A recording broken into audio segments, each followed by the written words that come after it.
آسیہ ملعونہ کی رہائی کے فیصلے کے بعد پاکستان بھر میں دیے جانے والے دھرنے حکومت اور تحریک لبیک یا رسول اللہ پاکستان کے درمیان ہونے والے معاہدے کے تحت اٹھا لیے گئے تو پاکستانی میڈیا اور Tehreek Insaf social media cell کی طرف سے پھیلائی گئی کئی پرانی ویڈیوز کی بنیاد پر شور مچنا شروع ہو گیا کہ دھرنے والوں نے توڑ پھوڑ کر کے املاک کو نقصان پہنچایا، لہذا ان کے خلاف ایکشن لیا جائے۔ ابتدا میں حکومتی ایکشن سے یوں محسوس ہوا کہ اپوزیشن، لبرلز اور نام نہاد صحافیوں کے دباؤ میں آ کر حکومت نے پورے ملک میں FIRs درج کرنا شروع کر دی ہیں۔ یاد رہے، دھرنے کے دوران تحریک لبیک کے قائد علامہ خادم حسین رضوی صاحب نے اعلان بھی کیا تھا کہ توڑ پھوڑ کرنے والوں سے ہمارا کوئی تعلق نہیں،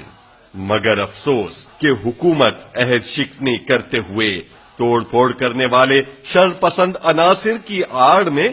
ان تمام کارکنان کو بھی گرفتار کر رہی ہے جو پرامن دھرنے میں موجود تھے۔ اس بات کی گواہی خود ڈی جی رینجرز نے دھرنے کے دوران میڈیا سے گفتگو کرتے ہوئے دی،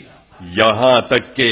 عورتوں اور کم سن بچوں تک کو نہیں چھوڑا گیا۔ چادر اور چار دیواری کا تقدس پامال کرتے ہوئے انہیں بھی گرفتار کیا گیا۔ کیا ان پولیس والوں کے خلاف بھی کارروائی کی جائے گی؟ کیا آپ کے 126 دن جاری رہنے والے دھرنے میں جن لوگوں نے جلاؤ گھیراؤ کیا،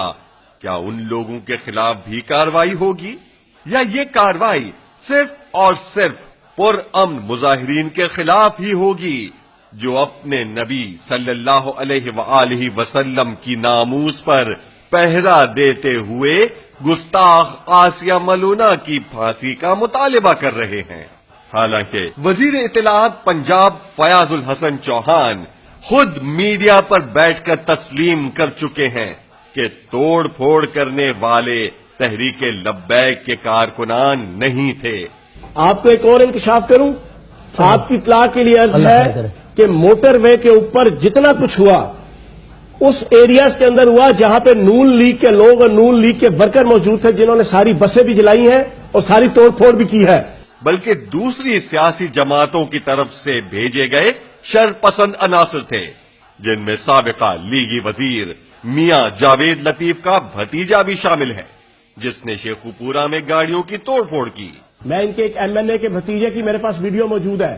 جو موٹر وے پہ سکھے کی کے پاس اور جناب شیخو پورہ انٹرچینج کے پاس جو کچھ ہوا ہے اس کی میرے پاس ڈیٹیل موجود ہے۔ MNA کا ایک بھتیجا کر رہا ہے، پوری جماعت کو لبس ہو چلے گا کہ